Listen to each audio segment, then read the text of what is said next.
Bonjour, merci de vous intéresser à notre podcast.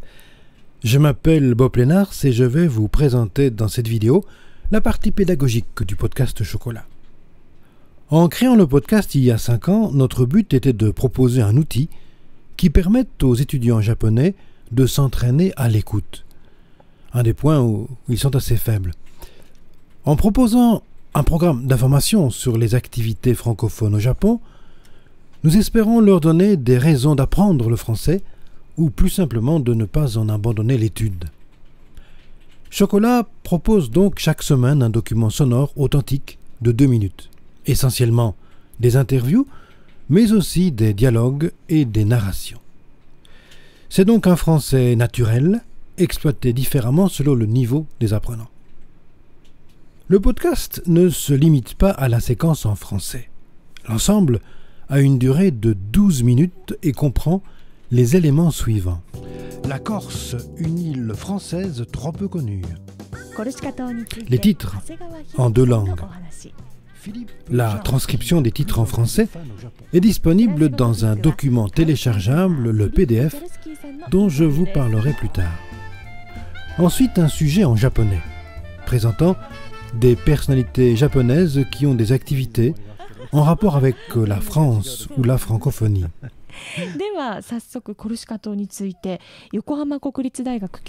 Ce sujet fait l'objet d'un résumé en français.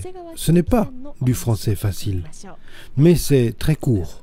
Et comme les auditeurs viennent d'écouter le sujet dans leur langue, ils peuvent en comprendre le contenu plus facilement. La Corse, ça se résume souvent à quelques lignes dans les guides sur la France.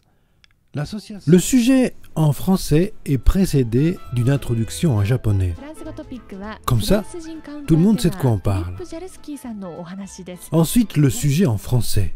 Pendant 2 ans, il s'est passé beaucoup de choses et à la fois... 2 minutes d'écoute et une transcription qui tient dans une page A4.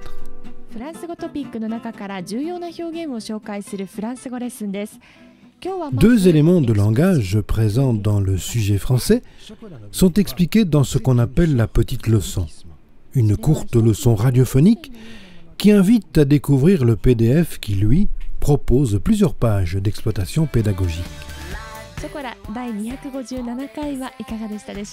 Le podcast se termine par une chanson, l'annonce des sujets de la semaine suivante et éventuellement la promotion d'événements organisés par Chocolat. Sur le site web, on peut accéder au contenu payant du site. Pour 850 yens par mois, les membres ont accès à tous les contenus, y compris 250 pages d'archives. Le lien, situé au-dessus de l'image ou de la vidéo, donne accès à la leçon de la semaine.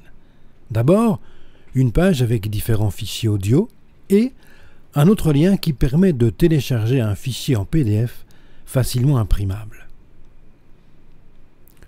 Le document PDF est toujours composé de 7 pages. Sur la page 1, on trouve la présentation des invités, la transcription des titres en français, le résumé en français du sujet japonais et un mode d'emploi du document. Sur la page 2, la transcription intégrale du sujet en français est accompagnée d'un peu de vocabulaire. Avec la page 3 commencent les exercices. L'exercice le plus important est sans aucun doute l'exercice d'écoute. Il s'agit de donner aux auditeurs un autre objectif que celui de comprendre ce qu'ils écoutent. Il faut leur faire admettre à ce stade que la compréhension est encore impossible. Cependant, écouter attentivement et régulièrement 2 minutes de français va leur être très utile pour exercer leur oreille et leur faire mémoriser les sons propres à la langue. On leur demande donc de repérer dans le texte 5 mots qu'ils trouvent sur la page du site. Le document sonore de l'interview en français est aussi disponible en bas de la même page. Ces 5 mots ont déjà été envoyés aux membres par un mail maga quotidien, du lundi au vendredi, juste avant la publication du podcast, qui, elle, a lieu le samedi. Chaque mot est donné avec un extrait de la phrase du podcast, puis utilisé dans un autre exemple. Chaque mot, chaque phrase possède son fichier audio. En plus de l'exercice d'écoute, la page 3 destinée aux débutants propose des exercices qui ne font pas appel à la compréhension du contenu en français. La page 4, elle, propose des exercices liés à la compréhension. Les questions sont en japonais pour que l'énoncé du problème ne devienne pas en soi un problème. On y trouve aussi une dictée très courte. Le fichier audio de la dictée est disponible sur le site. La page 5.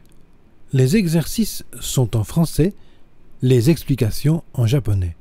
Cette page est destinée aux étudiants d'un plus haut niveau de langue. Sur les 2 dernières pages du document, on trouve une note culturelle, les paroles de la chanson quand elles sont disponibles et le corrigé des exercices. Pour tout renseignement complémentaire, n'hésitez pas à nous contacter. Merci d'avoir regardé cette présentation. À bientôt.